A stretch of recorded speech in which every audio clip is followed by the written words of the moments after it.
Hey, everybody, welcome back to the Homestead HQ where we talk about homesteading and preparedness. This is Shelly. And I'm Jason. Welcome back, everybody. We're glad you're here. If it's your first time, we're glad to have you. We'll get some of the business stuff out real quick. Go check out one of our sponsors, VacMaster, which their website is VacMaster Fresh. We've got an affiliate code in the description of the video or podcast, whichever you're listening on. But if you use the code Homestead, you can save 15% off your order. VacMaster makes a awesome commercial chamber sealers and a bunch of different butchering knives and kitchen knives. Pretty much use those exclusively for our butchering stuff. I like them. They're a great product. So go check those guys out and save 15% on your order. Shelly, what have you got going on at your place? Um, I just I feel like I've been doing a lot, and I'm losing it. Okay, so Randy has replaced the roof on our turkey coop, which is not a turkey coop anymore. We just call it that because that's what we made it for, and so it looks really nice. He put like a he went and got red roofing and put a red roof on it. It looks really good.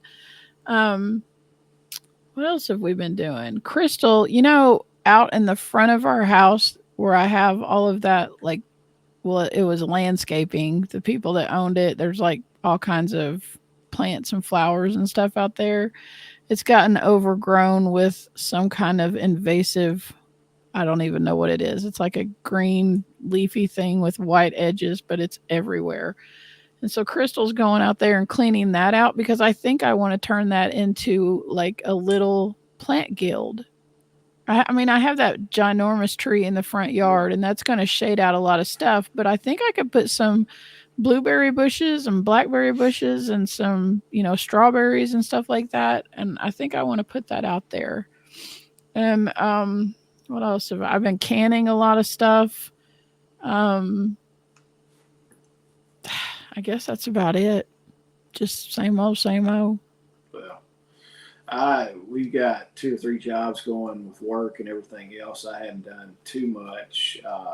I had a couple limbs fall on the fence the other day.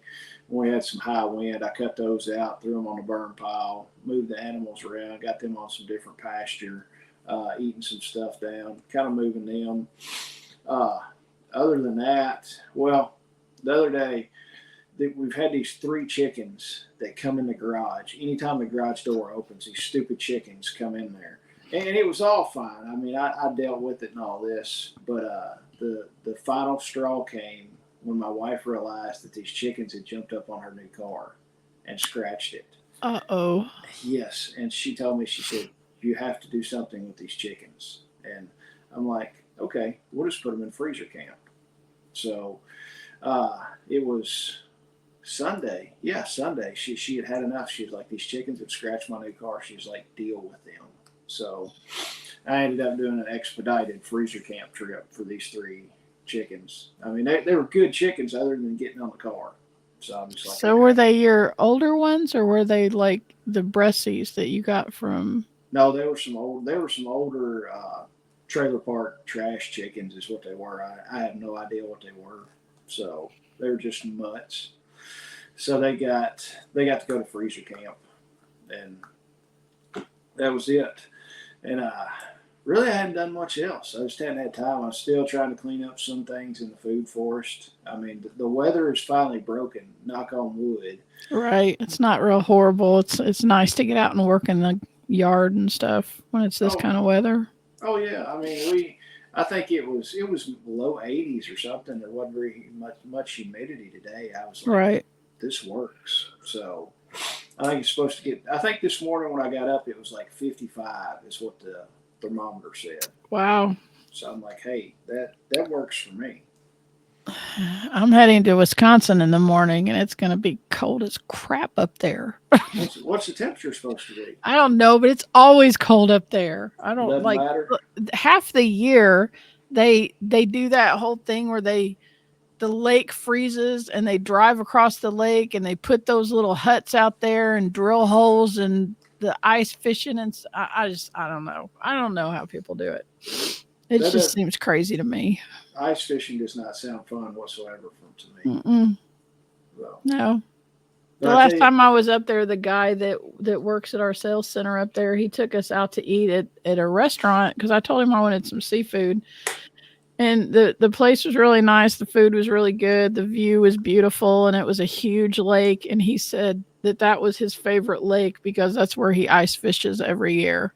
And the place where we were sitting at, he said they make a road right down the middle of that thing, and people drive across it all winter long. And it's like 6 months of that stuff. I can't do it.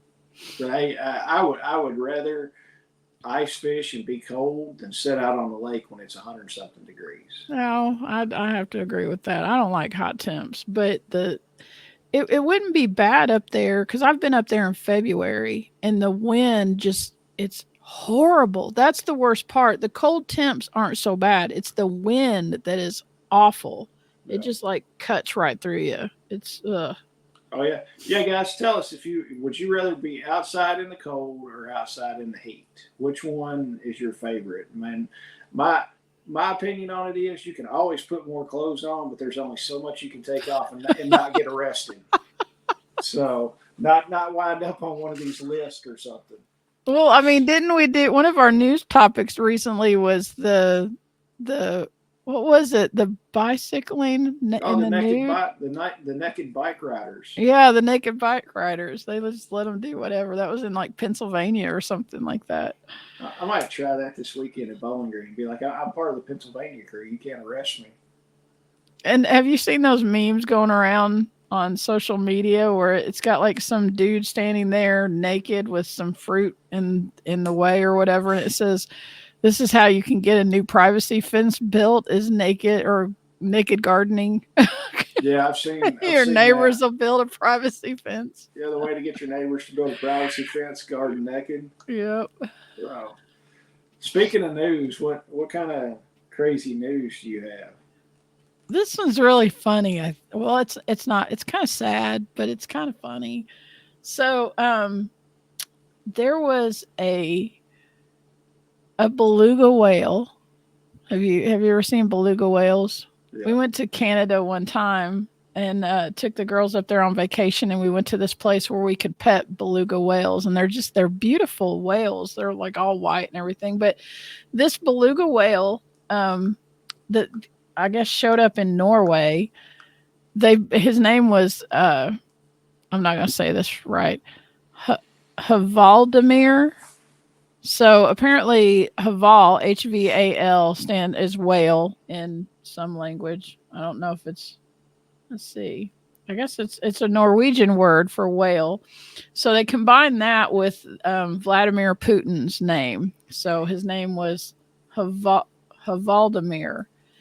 They found him mysteriously dead, like full of holes, and he was only like 15 years old.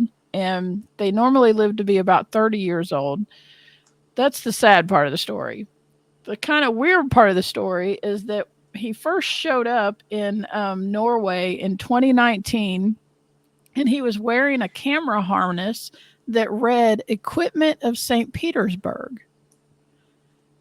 And so they think that this whale was being used by the Russian government in espionage. So I don't know. Like they took that stuff off of him and it kept coming around. It wasn't part of like whales usually have a family group that they swim around in. There was no other, around that area. And beluga whales, the normal beluga whale population is in the Arctic Ocean. So they had started some, like charity groups or whatever. They were trying to get him moved. They wanted to take him up to the Arctic and release him up there. And then just one day they go outside and he's like floating. It said he was floating peacefully in the water. And he But had holes in it. yes, it didn't seem too peaceful to me. It said that there were holes all in his body and blood was leaking out of them. And they're actually going to do like an autopsy on this animal to find out what killed him because they feel like he had all kinds of scarring on him and stuff, kind of like manatees get in Florida from boat motors and stuff like that. Yeah. And they were worried that he kept coming around. He was very social, but he wasn't with, his own kind of animal or whatever. So, they didn't like that he kept coming into these populated areas, and they were afraid that something was going to happen to him. But the holes that were in him were not from the motor of a boat. They were like holes. Somebody clapped that whale. So I don't know. I don't know if he had like Russian secrets. I don't know what was going on, but I, I don't know if they took a hit out on him. I have no idea. But The Russian mob got a hold of the whale. yeah, the Russian spy beluga is no more. That's just so odd. I know, right? Either that, When either I that. saw the article, I was like, "This is totally something that our listeners would want to hear about." Well, it's like either the Russians were really thinking outside the box. It's like we're gonna have a spy whale, or somebody's playing a big trick and be like, "Oh, we're gonna put this on," and be like the Russians are getting whales to spy on people. Well, they really believe that because of the equipment that they found on him, it was a camera, and they really believe that they were somehow. And the whale is very trained. Like he'll do tricks, or he would do tricks for people, and Not he doing any he tricks like now. right, but he would do like I guess they get whales to do things with hand signals and stuff. He would do all the things, so he was trained, and then he has like this camera equipment attached to him, and now it's. I mean, I don't know. I don't know Well, what a whale could have communicated with us that he was seeing, but whatever. So, who anyways, knows? that's the news. Well, all right. Havaldemir is no more. Wow. All right, we'll get into the main topic in just a minute, guys. One of our sponsors for the festival is Signature Solar. It's signaturesolar.com. Go check those guys out. I've got a couple projects we're getting ready to work on. I can't talk too much about it right now, but I talked to the guys the other day. We got a couple things we're going to start working on for some of the homesteading and prepper guys that are wanting to build out their place and be more self-sufficient. So I was talking to them. Use the code Homestead. It'll get you some money off. I forgot. I think it's $50 off. I forgot. I forgot how much it is. I think it's $50 off $500 order. But use the code Homestead. It'll save you some money, and it's signaturesolar.com. And one other thing, I'm going to hit it real quick. Our festival's coming up. I know some people jump in on the podcast, listen to just a little bit, and don't hit it at the end. But go check out KentuckySustainableLiving.com. That is our website for the festival. All the information's there. Go ahead and get your tickets. I mean, it helps us for planning. The tickets are still discounted right now. They're going to go up pretty soon. So if you want to save some cash, get your tickets to the festival now. And also, there's been a little bit of confusion about that. People have asked, they're like, well, I'll buy a ticket, but I can't afford the workshops and to see the speakers. Your ticket gets you in to hear all our speakers and all the vendors for the weekend. The only thing extra with the Or that's festival, for Saturday and Sunday. yes, for Yeah. Saturday and Sunday, you'll get to hear all the speakers Saturday and Sunday and see all the vendors Saturday and Sunday. The only thing extra at the festival is the workshops that happen on Friday. Those are a paid workshop that are extra. And then the only other extra thing is if you want to come to the charity dinner. But if you buy the tickets, you get to see all the speakers Saturday and Sunday and get to do all the vendors and demonstrations and all that. Yeah. So, And you can find those tickets at KentuckySustainableLiving.com. Go check it yeah, out. yeah.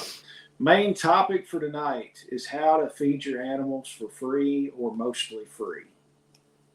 Shelly, uh, you grow a lot more stuff than I do as far as feeding your animals. I'm a mooch. We'll call me a mooch on doing that. I take the lazy approach. I would be a mooch too if I could find a place locally to mooch from, but we've asked everywhere and we can't find a place. So, Tell yeah, that tell that would be. Yeah, tell everybody what's your approach and what you're doing on feeding your animals and doing that. I mean, because Well, you're feeding your pigs and chickens. yeah. So right now we purchase feed, and I mean I'm not. It's that's one of our biggest expenses on our homestead. Um, I'm getting ready to downsize our pig population, so that'll cut some of that out. But I do feel like what we do as far as growing food is a more sustainable approach. Because even if you find places to mooch from, and if you can do that, go do it. Because trust me, it helps. But if something happens, that will end, and you still have to have a way to feed your animals. So we right now we have three things that we plant. Well, let me back up. There's several things on our property that we can harvest for our rabbits. So, and our rabbits get pellets probably, I don't know, 60% of the time. And then I forage for them for the rest of the stuff that they get. Um, and I could go to full foraging for them, just stuff. And that's really stuff that our sheep eat too, I mean, just getting out there and getting that kind of thing. But for our pigs, they're kind of a whole different deal because pigs are omnivores. They'll eat pigs and chickens are both omnivores and they both need plant matter and protein.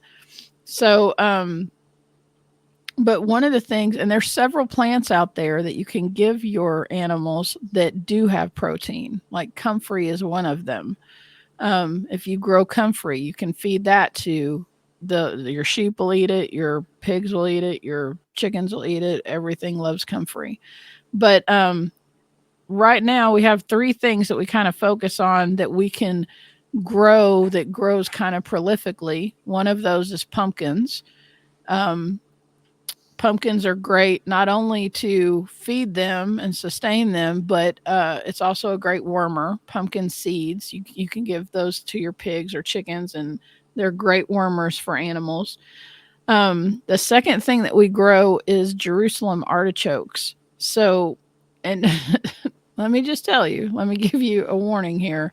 If you decide that you want to start growing Jerusalem artichokes, you need to figure out some place that you're just going to let them go, because I made the mistake of planting or the root part of it, tubers, in one of my raised beds, and I don't think I will ever get them out of it now.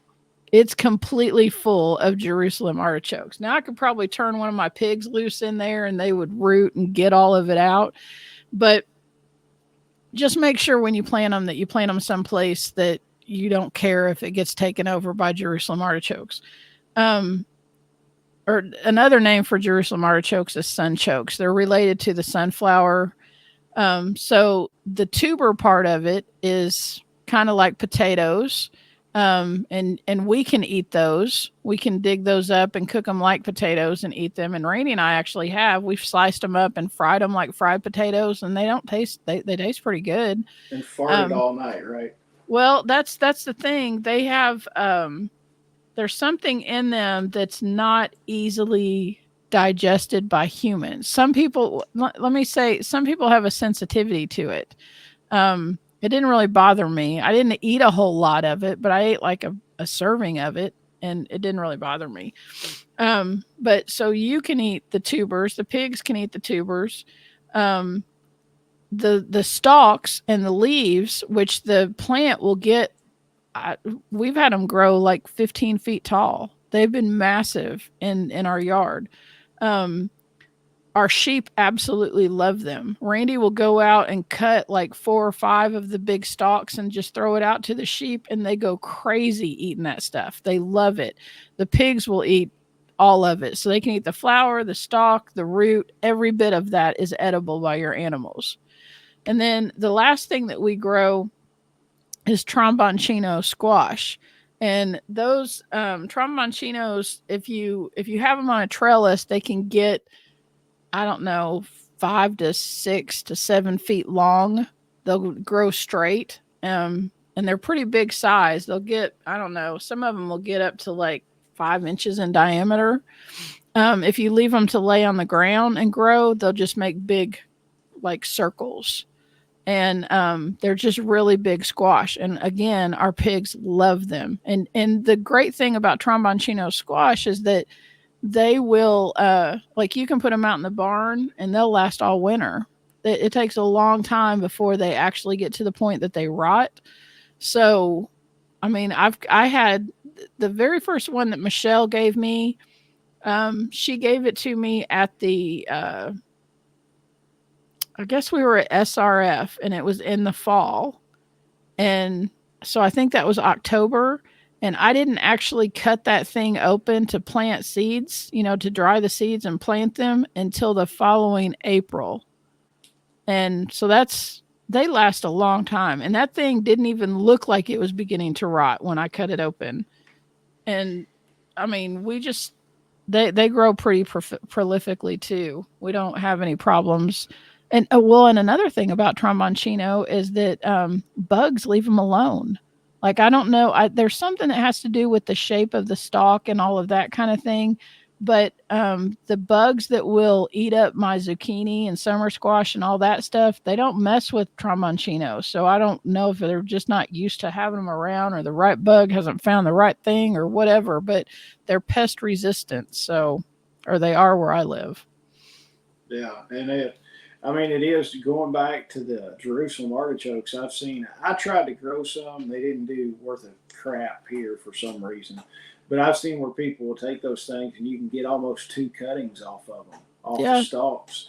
They said if you cut them at 6 to 8 feet, something like that, cut them down, and then let them grow back, and you can get in our climate you can get a couple cuttings off of them. So that, and then the tromboncino I planted. I got some seeds from you and planted several.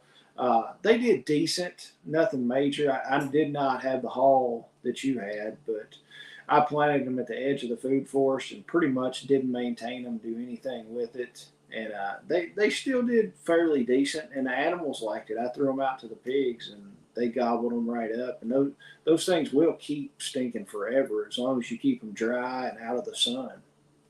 last year we planted down the side of our garden, which is I think it's about 30 feet.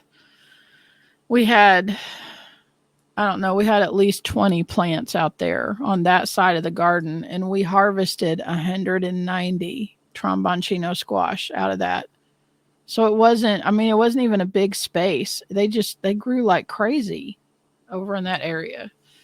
So, yeah. Yeah, I mean, and there's a lot of other stuff. This is just stuff that we do at our individual places.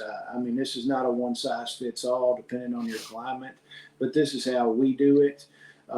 Your mileage may vary, and also stick in the comments what y'all are doing to try to lighten your feed burden on your animals. Stuff that y'all are doing, some stuff that we missed, some other things that tell us what y'all are planning and something that we missed. Uh, I kind of take the route of we'll call it a mooch, and I'm going to give credit to Billy from Permapastures Farm. I met Billy, saw one of his talks, listened to a video he did, and I'm like, man, there might be something behind this. And it was funny.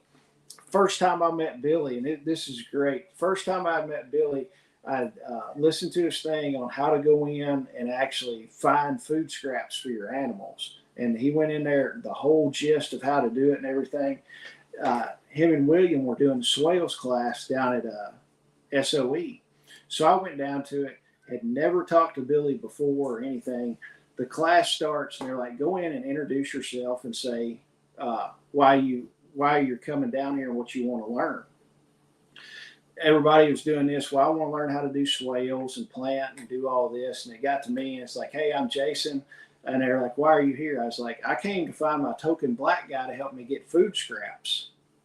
And everybody looked at me like, who is this racist dude talking about black people? And Billy and like two other people just died laughing because they got the joke. And the whole joke behind it was Billy had said, go in there and tell them if they won't give you food scraps, be like, is it because I'm black? And Billy's like, go find you a black friend and have him go in there and get the food scraps for you if they won't give them to you.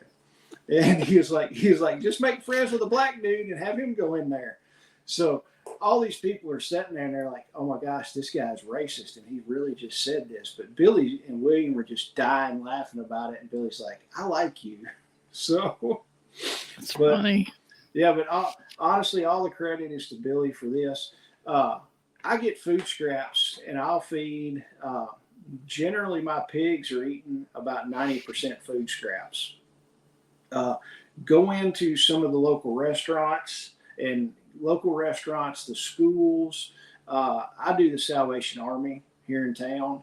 I get all their food scraps. Typically, we'll get about a 32-gallon trash can every other day, and it's got everything from different types of meats to vegetable cutoffs to bread.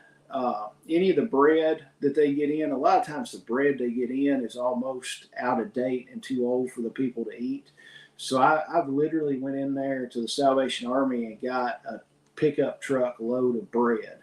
I mean, and it's stuff that, I mean, the bread's hard. Sometimes it's got mold on it and stuff like that, but the pigs and the chickens don't really care. I mean, they scarf it up. Uh, Also, some of the hotels that are around that cater and do some of the convention centers and stuff. Uh, I'm hooked in with one convention center here, and pretty much Thanksgiving, Christmas, and when they have these big events, the chef will call me and he's like, "Hey, bring like two trash cans, two 30-gallon trash cans," and I'll go up there and fill them up. Uh, I was kidding. What, Shelly? I told you about the chocolate cakes that I got right after Christmas. The Yeah. chef, the chef called me and he was like, "Hey, dude, come up here and get this food." And I was like, "Okay."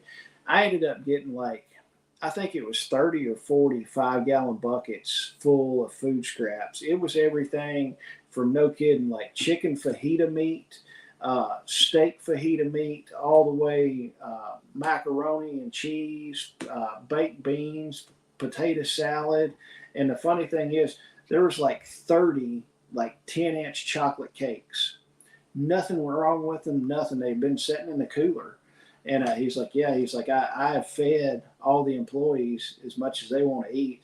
And he's like, I can't do anything else with it. And I was kidding everybody. I'm like, I'm feeding the pigs chocolate cake. And I was like, I hope they don't get diabetes from eating all this chocolate cake.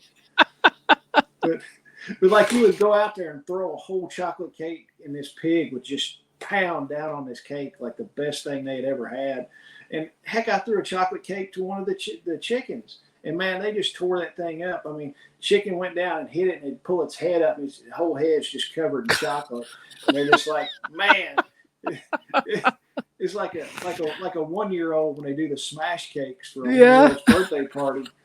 But but yeah, it was hilarious. But one and the thing is, and we'll go over it. Like, hit some of the smaller private schools. I Mm-hmm. get it. We've got to start it back. But the school that my son goes to, I talked to the principal, and the kids, what they don't eat, they'll rake in a 5-gallon bucket or a trash can. And when we go to pick my son up from school every day, they've got it sitting out, so we'll grab it. So there's a plethora of stuff. Just just on for my son's school, I can feed probably about 20 chickens a week doing the chicken tractor on steroids or the chicken tractor on meth, whichever one you want to do. I could feed about 20 chickens just off the school. Uh, like I said, another great place is a hotel that does catering and stuff. The If you got a Salvation Army, hook up with those guys and get in there and do that. Some of your local restaurants, it's better to hit the mom and pop restaurants because the corporate thing is not there, and they can kind of do what they want to. But the biggest thing that you need to remember is, do not tell them that you're feeding animals this, because if you tell them that, it's an automatic no. Tell them that you're making compost, which technically, if you're doing a chicken tractor on steroids or a chicken tractor on meth, you are making compost, but you don't tell them that first this food scraps that you're getting goes through an animal before it's made into compost. So Right. technically, you're stretching You're the not truth. lying. You're not lying. You're making Yeah, compost. That's what you're yeah. doing. It's just like everybody loves a sausage, but they don't want to know how it's made. It's just one input into that system to Yeah. make that system work. You've got to have food for your chickens so your chickens can make compost and all that stuff. Yeah, and I mean, with this, you can feed, like if you're doing a chicken tractor on steroids, you can feed your chickens for free, pretty much, and then you're getting a yard to a yard and a half of compost every week. So I mean, Yeah. it's a stinking win-win. So you're getting that compost, you're getting eggs, you're getting meat for pretty much free, and just for doing a little bit of work, going and picking the food scraps up. So I mean, it. I've been feeding. Right now, I'm feeding two full-size pigs and a pretty good-sized Juliana pig for pretty much about 90% free.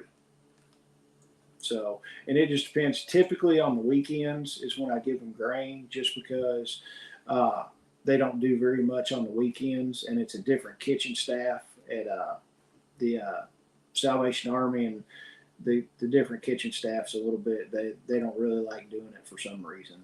And I'm like, you throw it in one trash can as opposed to the trash can with the actual trash. And I just kind of like, okay, whatever. But and I'll tell you another thing: if you go into one of these places, go in there, look halfway presentable.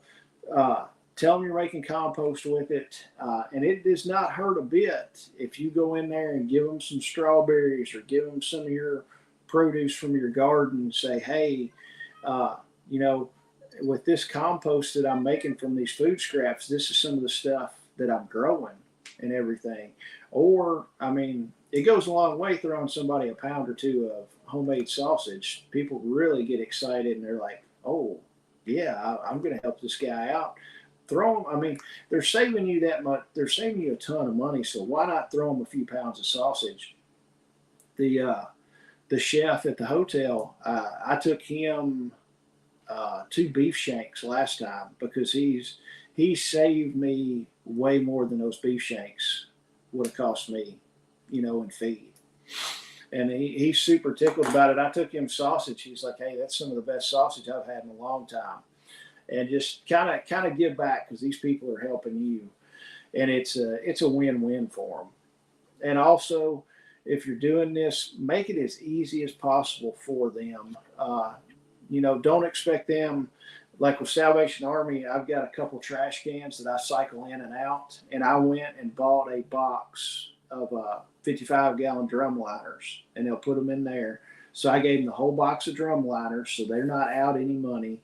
They've got my bags and my trash cans, so literally it didn't cost them a dime to do that. That's And good. yeah, and then at the school, it's all my 5-gallon buckets, and I just trade the 5-gallon buckets out.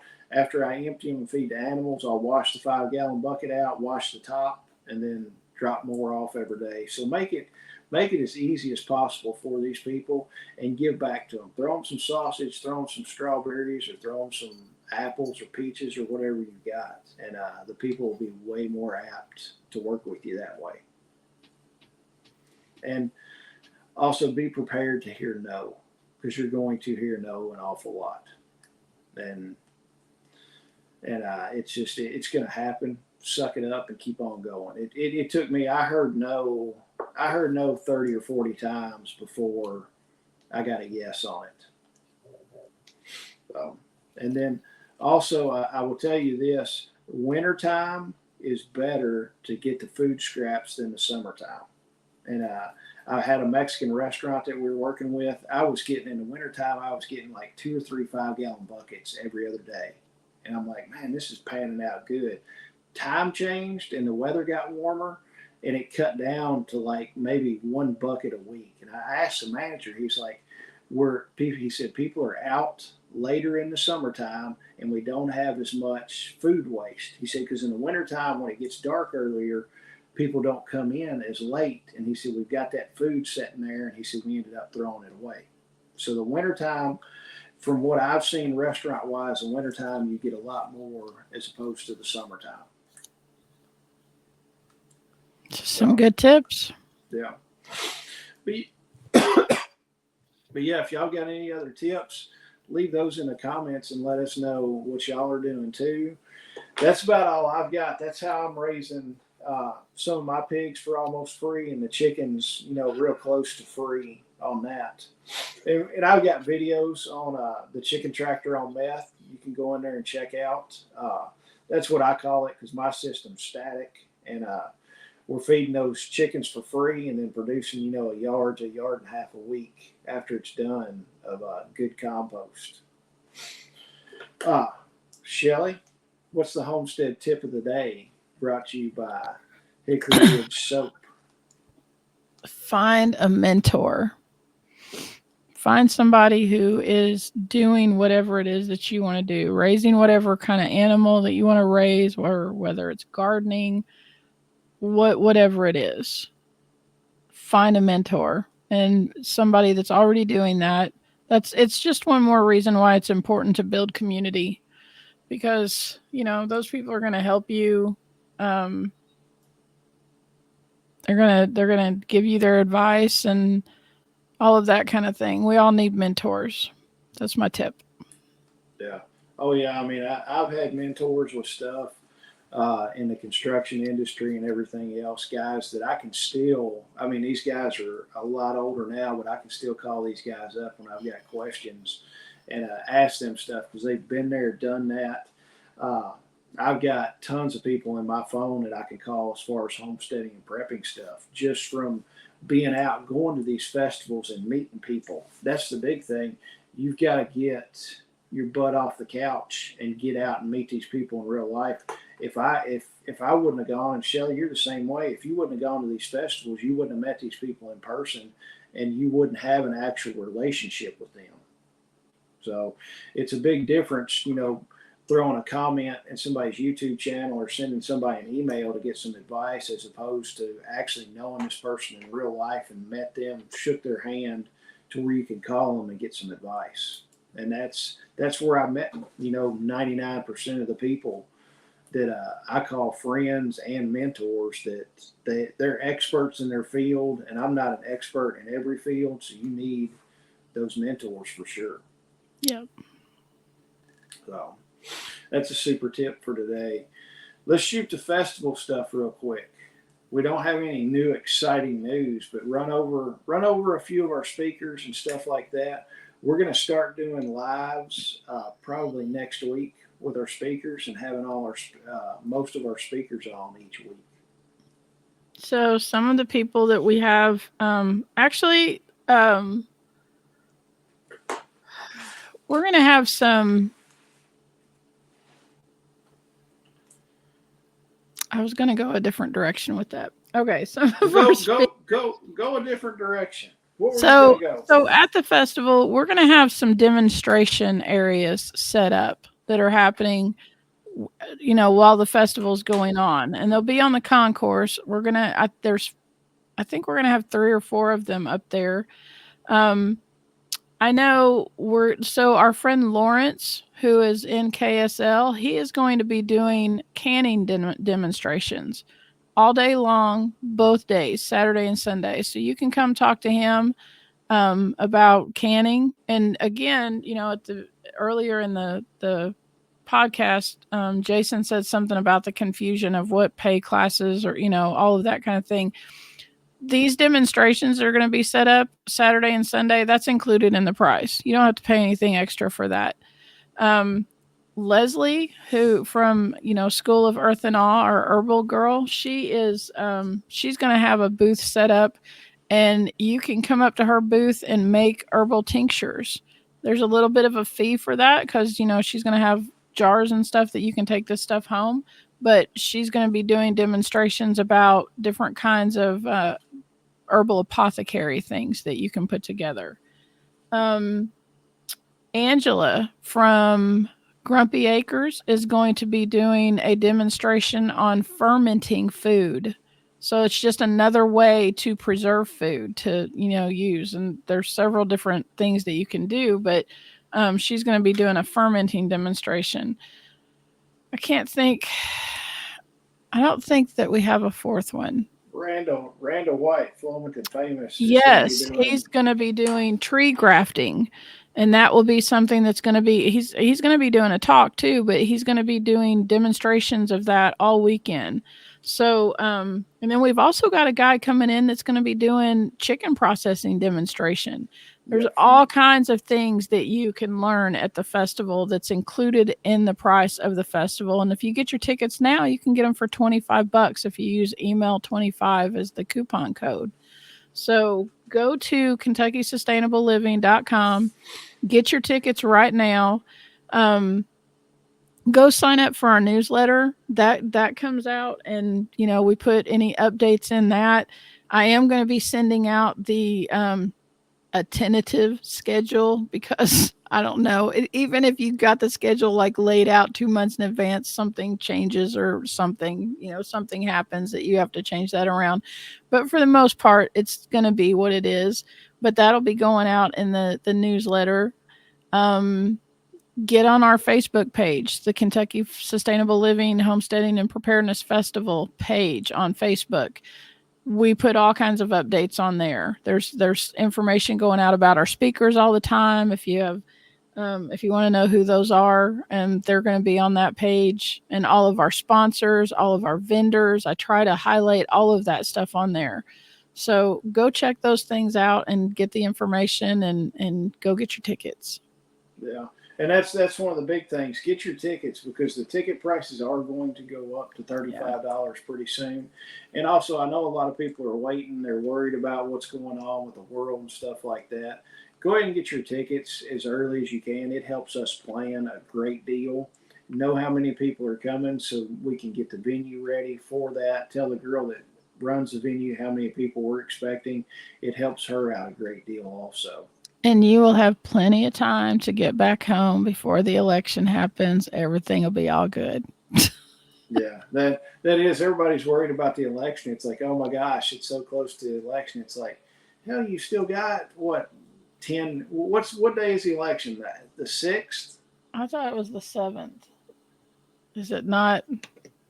Hold on a minute. Let me look at a calendar. I mean, heck, you got darn near almost a week to get home. Yeah.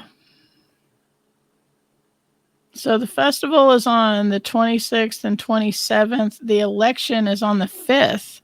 So you've got like a week and a half almost before Yeah. the election. And the thing is, if they do declare martial law while we're at the festival, you got the all star of prepping and homesteading stuff right there. All these people, it's like, what better place to be? But So we're not anticipating that happening. yeah, they're going to do that right after the election, after But everybody's yeah. gotten home from the festival. So Yeah, it would be a good crowd to be stranded with though, right? yeah, we could just take over the arena and just set a fortress up at the farm. I think Jason from Angry Prepper would much rather be stranded in Kentucky with us than in New York with the craziness. Oh yeah. Well, think. I mean, you're stranded on a farm. It's got a dairy. It's got beef production. It's got crops already in the ground. They've got greenhouses. They've got orchards, vineyard. There's a lot worse places you could be stuck. Right. That and then also across the street, there's an old ham guy there that's got a huge array of antennas. So you've got your comms set right there. You've Right. got a you've got a whole operating base for ham radio and communications. So that and actually across the street from there is one of these shop fulfillment centers. So you could go in there and get all your Amazon crap and stuff that you want. So yeah, there's a plethora of stuff we could get if we needed it. Yeah. But we're diving too deep in the weeds into our area study that I've done. All right, it's getting late. I'm ready for dinner. Shelly, you got a big day coming up, and I've got a big day too. And Yeah, I gotta go get in the bed, man. I'm tired. yeah. All right, we will see y'all next week. Run by the website, check out the affiliate links in the description, and we will see y'all in a couple days. See Goodbye. you later. God bless y'all.